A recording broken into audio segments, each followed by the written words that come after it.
नमस्कार फरीदाबाद, मैं सौरभ भारद्वाज और आज हमारे स्टूडियो पहुंचे हैं श्री कृष्ण अत्री।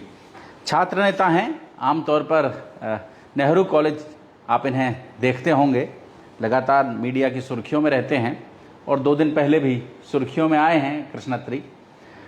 कृष्ण, सबसे पहले तो हमारे स्टूडियो में स्वागत है जी। बहुत बहुत धन्यवाद। और सस्पेंशन हो गया है कॉलेज से जी, तो क्यों हुआ है सस्पेंशन? देखिए, अंधी बहरी गूंगी सरकार में जब आप सरकार को जगाने की कोशिश करते हैं ना, तो वहाँ कहीं ना कहीं इस तरीके की परेशानियों का सामना करना पड़ता है। मेरे साथ तो सस्पेंशन हुआ है, कई लोगों को जेल भी जाना पड़ता है। मैं खुद भी कई बार अरेस्ट हुआ हूँ, लाठियाँ भी खानी पड़ती हैं। जो इन पे हथकंडा अपनाया जाता है आवाज़ को दबाने के लिए, वो हथकंडा अपनाते हैं। अब इन्होंने वैसे इससे पहले, सस्पेंशन से पहले भी कई सारी कोशिशें हुई, लेकिन कहते हैं ना, जब नेक इरादे हो और नीयत साफ हो, मेरी, उनकी नहीं मेरी, तो सामने वाले की हर कोशिश नाकाम सी नजर आती है। तो इसमें ये था कि जी एक कागज का टुकड़ा था, ये इनके हाथ में था, इन्होंने वो मेरे हाथ में थमा दिया। कागज का टुकड़ा सस्पेंड कर दिया? जी। कब तक के लिए किया है सस्पेंड? इसमें तो टाइम नहीं लिखा हुआ है, अनिश्चित काल के लिए। हाँ, मतलब जैसे पहले 10 अगस्त को मुझे जब वार्निंग लेटर दिया गया था, तो उस वार्निंग लेटर में भी पहेलियां सी बुझाई गई थी, और इस वाले में भी, सस्पेंशन ऑर्डर में भी वही सारी पहेलियां सी बुझाई गई है। बस वो है कि हाँ, कहते हैं कि आपने कॉलेज की छवि खराब करने की कोशिश करते हैं। इतना पुराना कॉलेज है, पंडित जवाहरलाल नेहरू कॉलेज, आप उसकी छवि को कहीं ना कहीं धूमिल करने की कोशिश करते हैं। जब इच्छा होती है, जब लगता है आपको कुछ गलत हो रहा है, आप तुरंत मीडिया बुला लेते हैं। ऐसे आरोप लग रहे हैं आप पर। क्या मैं आपसे, आपके दर्शकों से सबसे पूछना चाहता हूँ, गलत के खिलाफ आवाज उठाना किसी की छवि को धूमिल करना नहीं होता मेरे हिसाब से। फिर तो ये अंधेरी नगरी और चौपट राजा। अगर आप गलत के खिलाफ नहीं बोलोगे। वो कह रहे हैं कि आपको कुछ गलत लग रहा था तो आप पहले स्कूल का, जो कॉलेज का जो मैनेजमेंट है उसके पास आते, मैनेजमेंट के पास आकर उनको कोई दरखास्त देते कि ये गलत हो रहा है या ये ऐसा नहीं होना चाहिए था, और उस पर जब सुनवाई नहीं होती तो फिर बेशक आप मीडिया के पास जाते या कहीं। एक पुलिस अधिकारी के उपस्थिति में, पुलिस अधिकारी की उपस्थिति में मुझे प्रिंसिपल ऑफिस के अंदर बुलाया गया था। मैं गया था, तो वहाँ इतनी अभद्रता के साथ बातचीत करी गई थी, पुलिस अधिकारी द्वारा नहीं, जो कॉलेज प्रशासन और जो कॉलेज की प्राचार्य वहाँ बैठी हुई थी उनके द्वारा। तू है कौन? तू कौन है? आपने इस सस्पेंशन ऑर्डर में भी पढ़ा होगा, ऑर्डिनरी स्टूडेंट। ऑर्डिनरी और एक्स्ट्रा ऑर्डिनरी क्या होता है? स्टूडेंट तो स्टूडेंट है। इसमें ऑर्डिनरी और एक्स्ट्रा ऑर्डिनरी क्या होता है? मेरे तो यही समझ में नहीं आया। मैं वही तो कह रहा हूँ कि पहेलियां सी बुझा रखी है बस पूरे में, चारों तरफ। किसी भी सस्पेंशन ऑर्डर ले लो, वार्निंग लेटर ले लो। इससे पहले भी जो वार्निंग लेटर दिया था इन्होंने, एक बच्चे को सस्पेंड किया था पहले। दरअसल क्या है, एक जब भी कोई गलत के खिलाफ आवाज उठाता है ना, पहले पिछले साल जब 18 सितंबर 2022 को हमारे कॉलेज के उस समय के जो प्राचार्य थे, उन्होंने जब एक नोटिस निकाला था ना कि भाई जिस भी कक्षा की, मतलब जिस भी उसकी ना क्लास नहीं लग पा रही विद्यार्थी की, वो अपनी पूरी डिटेल दे, उसमें अपना नाम बताए, रोल नंबर बताए। तो एक बच्चे ने हिम्मत करी, उसने बताया कि जी हमारी क्लास नहीं लग पा रही है 2 सब्जेक्ट की। उसने टीचर के नाम से कंप्लेन नहीं करी थी, उसने सब्जेक्ट के नाम से, ठीक है, फिल्म स्टडीज करके था और एक अमेरिकन लिटरेचर करके था, 2 सब्जेक्ट की थी। तो दुर्भाग्यवश वो दोनों सब्जेक्ट जो हमारी आज की प्राचार्य हैं मैडम, वो पढ़ाती थी। तो क्या होता है, कई बार जब प्रिंसिपल कॉलेज में उपस्थित नहीं होते ना, तो ऑफिशिएटिंग प्रिंसिपल, कार्यवाहक प्राचार्य लगा दिया जाता है, जो सीनियर स्टाफ होता है, जो सीनियर मोस्ट होते हैं उन्हें बना दिया जाता है। तो उससे अगले दिन ये खुद कार्यवाहक प्राचार्य थी, तो इन्होंने उस बच्चे को ऑफिस में बुलाया। कौन है अभी प्रिंसिपल, कौन है? मैडम रुचिरा खुल्लर जी हैं जी। तो उस बच्चे को अंदर बुलाया जाता है, अंदर बुला करके उस बच्चे को डराया जाता है, धमकाया जाता है, और सौभाग्यवश वो बच्चा इसकी वीडियो शूट कर लेता है, और उन्हें भी इस बात का पता चल जाता है कि हमारी वीडियो बन रही है, ठीक है। तो वो बच्चा पूछता है कि जी आपने ना तो फर्स्ट सेमेस्टर में क्लास ली, ना सेकंड सेमेस्टर में क्लास ली, ना थर्ड सेमेस्टर में क्लास ले ली। वो वीडियो मेरे पास आज भी मौजूद है। उस वीडियो में आप देखेंगे कि इन पे जवाब नहीं बन रहा था उस बच्चे का कोई भी, बस उस बच्चे पे फालतू की बातें कर रहे थे, तुम तो बदतमीजी कर रहे हो, तुम तो ये कर रहे हो। पहले कह रहे हो उसको तो हम स्पून फीडिंग नहीं करेंगे, तुम नर्सरी के बच्चे नहीं हो। तो उस बच्चे ने कहा कि मैं तो एमए का स्टूडेंट हूँ, नर्सरी और एमए का क्या होता है, पढ़ाई तो पढ़ाई है, आपको नोट्स वगैरह कुछ तो प्रोवाइड करवाऊँ मैं, इतने पर ही उस बच्चे के खिलाफ कंप्लेंट कर दी जाती है सेक्टर 16 चौकी में कि ये बदतमीजी करके गया है, थ्रेटन धमका के गया है, सारी चीज़ें करी। कॉलेज के प्रोफेसर्स और मैडम खुद जाती हैं वहाँ चौकी में। बीइंग ए स्टूडेंट लीडर मेरा ये फर्ज बनता है कि मेरे छात्र छात्रा बहन भाइयों के साथ अगर कोई इस तरीके की चीज़ें उन पर दबाव बनाया जाए और वो मेरे तक पहुँच जाए।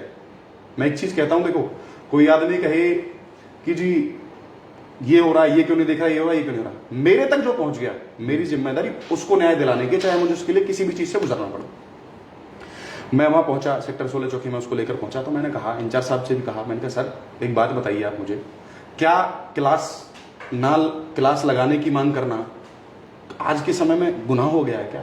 इस बच्चे का गुनाह सिर्फ इतना सा है कि इसने क्लास लगाने के लिए बोला है, वो भी जब बोला है जब प्राचार्य ने एक नोटिस निकाला है, बच्चों से पूछा है, तब बच्चे ने बोला है कि जी हमारी इस सब्जेक्ट की नहीं थी। उसने मैडम से नहीं बोला, तो उसमें मैडम बोली कि ये तो कृष्ण अत्री करवा रहा है। अब आप मुझे एक बात बताओ, वो ये कहते हैं कि कृष्ण अत्री को पढ़ने का इतना शौक है कि वो लगातार पढ़े ही जा रहे हैं, कॉलेज छोड़ने की उनका मन नहीं करता है। देखिए ये मेरा पर्सनल मामला है, इसमें कोई किसी के पढ़ने पे तो रोक लगा नहीं सकता। हाँ, इनकी कोशिश रहती है रोक लगाने की, मैं वो चीज़ भी आपको बताऊंगा, अभी वो चीज़ मैं आपको बताऊंगा। तो वहां पर क्या होता है, सारी बातचीत हो जाती है। उस बच्चे, अब कौन सी एमए चल रही है ये? मेरी एमए इकोनॉमिक्स कर रहा हूँ मैं अभी फिलहाल। अच्छा, जी जी, फर्स्ट ईयर है, फाइनल ईयर? फाइनल ईयर में हूँ। फर्स्ट ईयर तो अब एडमिशन हुए थे। अच्छा हाँ, जब सस्पेंशन ही कर दिया तो एडमिशन कहाँ से दे देते? एडमिशन तो उनको देते हैं जिन्हें कृष्ण अत्री के खिलाफ जो लोग इन्हें खड़े कर रहे हैं कि भाई आप लोग आओ। अरे इन गीदड़ों की फौज से कृष्ण अत्री का कुछ नहीं होना है, पहले भी आए थे, पहले भी कुछ नहीं हुआ था। और दूसरी बात, ये कोई भारत पाकिस्तान का युद्ध थोड़ी है, ये कोई भारत पाकिस्तान का युद्ध नहीं है, न ये कोई कुश्ती कबड्डी है कि जी मैदान में कपड़े उतारो आपको लड़ना पड़ेगा ना। ये तो छात्रों के हित की बात है। मैं तो चाहता हूँ और 10-5 को और लाओ, बहुत अच्छी बात है, मुझे तो आसानी होगी और बढ़िया बात है, वो भी उठाएंगे, आवाज उठाएंगे अगर एक्चुअलिटी में छात्र नेता होंगे तो। नहीं तो आपने कुछ दिन पहले देखा था, कुछ लोगों ने एक वीडियो जारी करी थी, उसमें वो लोग मक्खन बटरिंग करते पाए थे कि कोई पैसे नहीं लिए, और अब कल खुद प्रिंसिपल मैडम ने कह दिया, एक मीडिया में बयान दिया, हाँ 7,000 रुपये मैंने दिलवाए, पुलिस का काम किया है। अब बताओ कौन से कुआं में गिरोगे? कौन से मतलब स्वीकार कर रहे हैं कि वहां अवैध तरीके से पैसे लिए उन्होंने कहा कि जी कॉलेज के बाहर, हमारे कॉलेज का स्टूडेंट था, कॉलेज के बाहर पैसे ले रहा है एडमिशन करवाने का। अरे एडमिशन कहाँ करवा रहा है? नेहरू कॉलेज में। नाम किसका बदनाम हो रहा है? नेहरू कॉलेज का। हम तो इस कॉलेज की प्रेस्टीज को बचाना चाहते हैं, इसलिए हमने मुद्दा उजागर किया कि हर बार हमारे कॉलेज के किसी स्टाफ का नाम ना है। इसलिए मैं लोगों के नाम नहीं बता सकता। जिन लोगों के मेरे पास टीचरों के नाम आते हैं ना बेचारे के, कई लोग गलत फंसाते हैं, कई बार लोगों के नाम बरगलाते हैं, कई बार लोगों को मतलब दूसरे को गुमराह करते हैं कि जी उस टीचर को देना है। तो मैं बोलता हूँ, मैंने कहा सर आपके नाम से, मैम आपके नाम से इस तरीके की हरकत करी जा रही है, कृपया करके आप थोड़ा ध्यान रखें। आमना सामना भी करवाया कई बार मैंने, आमना सामना, जिसने बोला ना कि जहाँ उन सर ने बोला था, मैंने कहा चल मैं मिलाता हूँ तुझे उन सर से। तो जो ये कहते हैं ना कि जी प्रेस्टीज की तो ऐसी है सौरभ जी कि अगर मैं एक मुद्दा ऐसा है, जो इस कॉलेज की प्राचार्य होती थी पहले, प्रीता कौशिक जी, उन्होंने एक बहुत बढ़िया मुद्दा छेड़ा था जब वो वीआर ले चुकी थी ना, वो मुद्दे के बस हिंट ही देना चाहता हूं मैं, क्योंकि मैं उसको असलियत में तो प्रेस्टीज का इशू तब आएगा जब आपने वो फर्जी खबर को वायरल किया था, उसके खिलाफ नोटिस के कोर्ट में केस, सारी चीजें चल रही है, कंप्लेंट भी हो रखी है, लेकिन मैं उस चीज को अपने मुंह से नहीं कहना चाहता, क्योंकि मुझे इस कॉलेज की इज्जत की है, मुझे इस कॉलेज की इज्जत की फिक्र है। तो इसमें जब इन्होंने वहां पे फैसला हो गया चौकी में, तो इन्होंने कॉलेज में आकर के उस बच्चे को सस्पेंड कर दिया 15 दिन के लिए। जी 15 दिन के लिए। वो सस्पेंशन ऑर्डर की जो लैंग्वेज है वो भी मैं आपको बता देता हूं। As decided by the college council in meeting held on 20 September 2022, your ward Prem Prakash Kaushik, student of MA English 3rd semester, roll number इतना is hereby suspended from the college for 15 days with effective from 20 September 2022 on account of gross misconduct. During his days of suspension, he will not allowed to attend college premises if found violating the orders. Strengthened disciplinary action will be taken against him.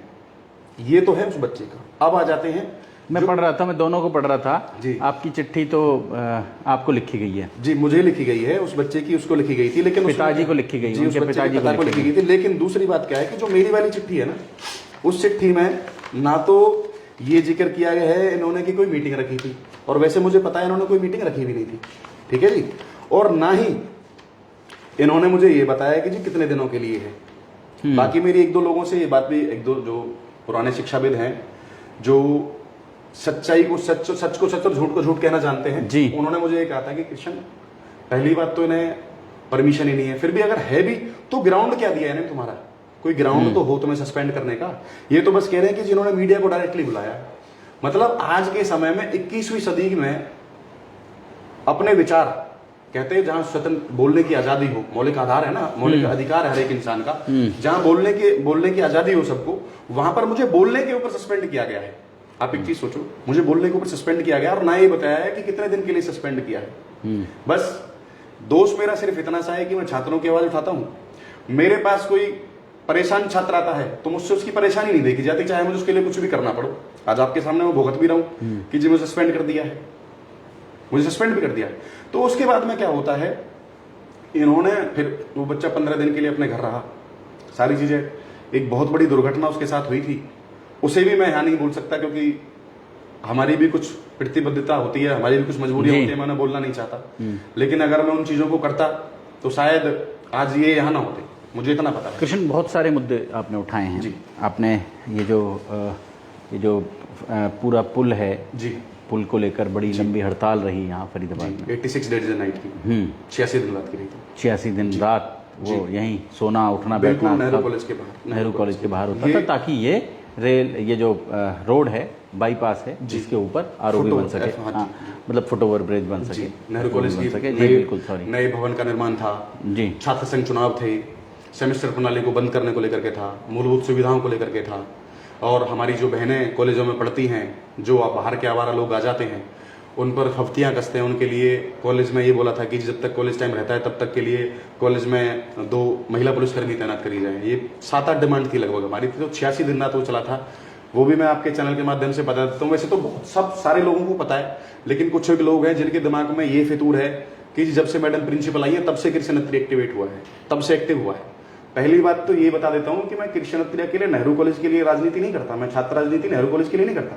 मैं प्रदेश महासचिव रहा हूँ, 7-7 जिलों का in charge रहा हूँ मैं, सारे फरीदाबाद, हमने कई बार ऐसी ऐसी चीजें करी हैं जिसके चलते हुए 13-13 जिले के हजारों बच्चों को फायदा हुआ है। जेल भरो आंदोलन किया है, बीके चौक जाम किया है, 86 दिन रात का धरना ये दिया था, एक 2015 में 56 दिन का दिया था, 6-6 दिन मैंने खाना छोड़ा था जबरदस्ती, खुद प्रशासन ने उठा करके मुझे खाना खिलवाया, जबरदस्ती उठा करके मुझे एडमिट करवाया। 7-7 जिप्सियां उठाने के लिए आई थी।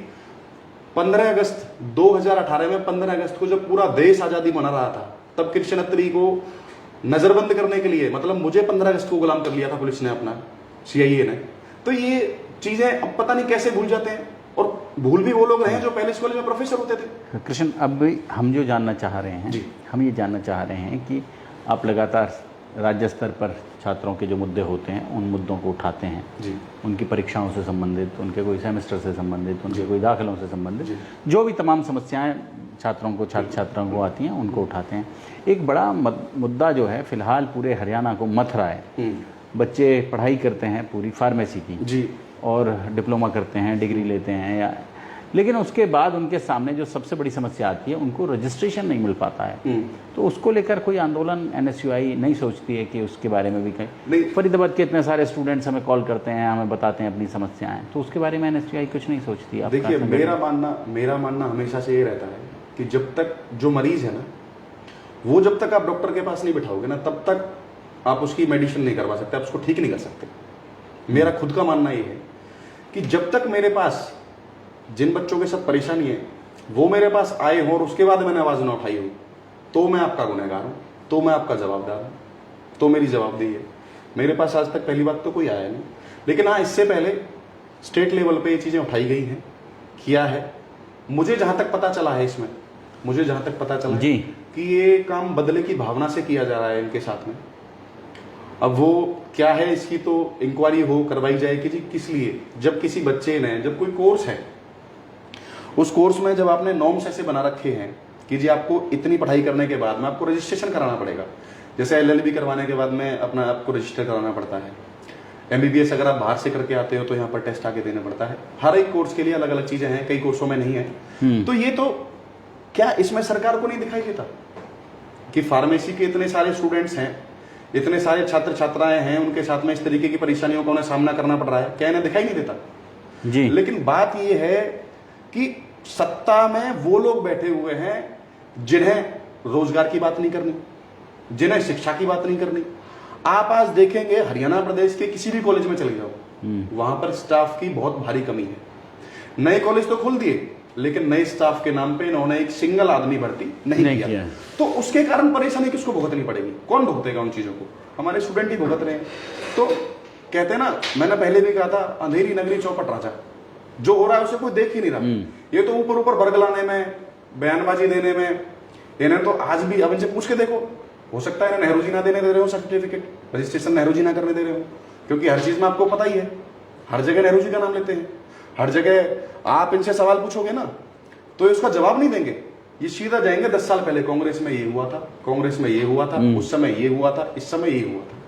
तो चीजों को बरगलाने की कोशिश करते हैं लोग, कभी भी उसका सॉल्यूशन ढूंढने की कोशिश नहीं करते। आप मेरे वाला मुद्दा ही ले लो। हमने 3 ऐसी चीजें उठाई, एडमिशन में धांधली वाली बात उठाई, कम परसेंटेज वाला मुद्दा उठाया।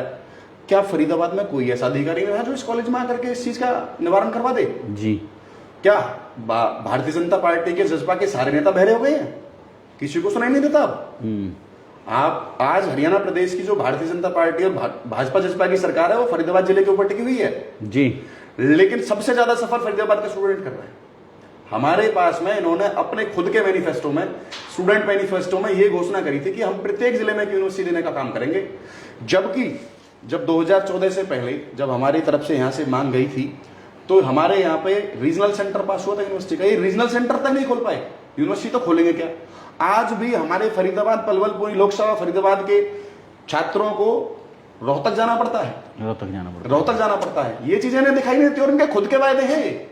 ये कृष्ण अत्री के या भूपेंद्र सिंह हुड्डा जी के या दीपेंद्र सिंह हुड्डा जी के वायदे नहीं है, ये तो इन लोगों का वायदा है। जी कृष्ण जी, सबसे पहले तो हमारे यहाँ स्टूडियो में आने के लिए, हमारे साथ बातचीत करने के लिए आपका बहुत बहुत धन्यवाद। और लगभग मुद्दे हम लोगों ने यहाँ आज कवर किए हैं, छात्रों को लेकर जो बात चल रही है और ख़ासतौर से आपके सस्पेंशन को लेकर जो बात चल रही है। तो कृष्ण, हम तो चाहेंगे, हमारा आग्रह रहेगा कॉलेज प्रबंधन से भी कि छात्रों के मसले हैं, इन मसलों को इस तरह से जो भी अभी कुछ हो रहा है, बजाय ऐसा करने के कोई बैठकर बातचीत के माध्यम से कोई समाधान निकालें और व्यवस्थाओं को ठीक करें, ताकि इस तरह के कोई बखेड़े खड़े ना हो। दरअसल क्या है, इनके साथ में जो लोग बैठे हुए हैं ना, जो लोग बैठे रहते हैं चेयर के साथ में, वो लोग चीजों को ना मिसकंडक्ट करने का काम करते हैं। मैसेज कुछ और तो होता है, देते कुछ और है जाकर के। प्रिंसिपल तो नहीं, आज से पहले भी होता है यहाँ पर। हमने तो इससे पहले, अब आप छोड़ो, ये तो चलो छोटा छोटा सा मुद्दा था, 86 दिन रात वाला धरना पूरे हरियाणा प्रदेश ने देखा था। पूरे हरियाणा में दीपेंद्र सिंह हुड्डा जी खुद उस धरने को समापन करवाने के लिए आए थे। दीपेंद्र सिंह हुड्डा जी ने मजबूती के साथ उसको उठाया था।